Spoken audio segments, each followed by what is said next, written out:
Tarvitaan luovuttaa vuodaan tulevaksi.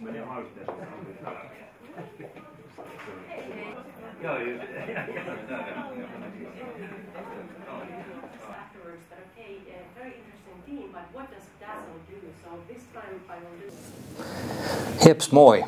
Mä oon Vesa Auvinen Dazzle Oy:stä ja innovaatiojunasta itse asiassa sen verran, että ensimmäisen vinkin varmaan sain silloin, en edes muista ihan tarkkaa vuosilukua, mutta Kaiku.comista, rauha Kaikun muistolle. Ne, jotka tunnistavat Kaikun, niin peukku ylös. Eli Kaiku, suomalainen sosiaalisen median yhteisö ja alusta. Siellä tuli ensimmäinen tieto, että tämmöinen innovaatiojuna-idea on lähtemässä liikkeelle. En vielä ihan tiennyt silloin, että mitä tämä oikein on, mutta se tuntui jotenkin intuitiivisesti, että hei, tämä kuulostaa hyvältä, tähän voisi lähteä mukaan.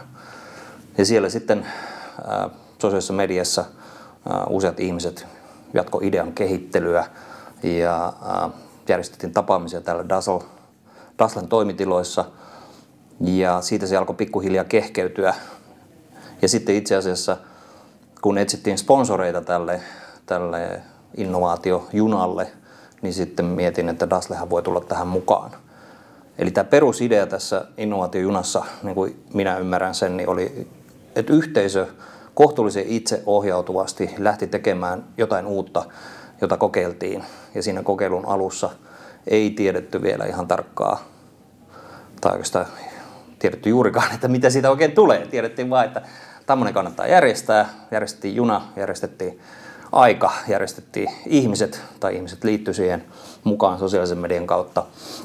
Ja saatiin sponsorit. Ja perusidea, että mennään junalla Ouluun, tullaan takaisin ja siinä sitten eri menetelmillä ratkotaan jotain polttavia haasteita. Ja muun muassa nämä sponsoriorganisaatiot sai heittää sitten näitä haastekysymyksiä, joita sitten erilaisin metodia pienryhmin siellä sitten pohdittiin. Erittäin mielenkiintoinen kokemus oli siinä mielessä. Ja Dazzlellehan tämä sopi hirveän hyvin tämä kokeilu, että Dazzle on uudistumisen ja kasvun kumppani ja me mielellään asiakkaiden kanssa kehitämme uusia toimintamalleja ja silloin kun luodaan jotain uutta, niin me ei tiedetä tarkkaan, mitä siitä tulee ennen kuin me kokeillaan. Ja siinä mielessä tämä sopii oikein hyvin tähän meidän pirtaan. Ja jos sitten miettii, että siitä on nyt pari vuotta, kun kohta tulee 3 vuotta täyteen, kun tämä toteutettiin, että jääkö siitä mitään elämään, niin ainakin nyt sosiaalisen median keskusteluissa sitä vieläkin mainitaan ja tietysti tämä dokumenttikin nyt tehdään, mikä on hyvä. Ja mä luulen, että se oli tiettyä edelläkävijyyttä tämmöisen sosiaalisen median yhteisön itseorganisoitumisen saralla. Ja siitä on varmaan poikinut ideoita, joita sitten muut organisaatiot on kopioinut, tai ainakin saanut idea, että hei, mekin voidaan tehdä. Eli Aalto-yliopiston laivamatka, jossa innovoidaan jotain, niin tuntuu ainakin, että siinä oli joku linkki.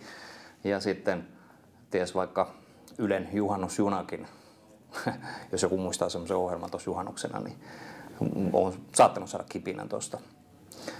Ja itsekin vielä asiakkaiden kanssa, kun puhutaan uusista toimintamalleista, niin mä puhun tästä innovaatiojunasta, että se oli kumminkin niin kuin erittäin mielenkiintoinen kokeilu. Ja jos ajattelee sitten tulevaisuudessa, että mitä muuta tässä voisi vielä kokeilla, niin vaikka se olisi innovaatiojuna nimellä, niin voisi tehdä jonkun uuden vielä radikaalimman kokeilun, jossa selkeästi myös ehkä ratkotaan jotain polttavia kysymyksiä, mutta sitten siitä voisi vielä jatkua erilaisia kokeiluita. Eli tulisi sitä aitoa toimintaa yhä enemmän. Ja sitähän me oikeastaan niin kuin Dazzle Oy:ssä tehdään, että liittyy se sitten strategiatyöhön, innovaatioihin, johtamiseen tai vaikka koko organisaation menestykseen, niin vahvasti se uudistuminen, rohkeat kokeilut, sieltä oppiminen ja käytäntöön vienti. Eli oikeastaan ideat on hyviä, mutta pitää saada jotain myös actionia.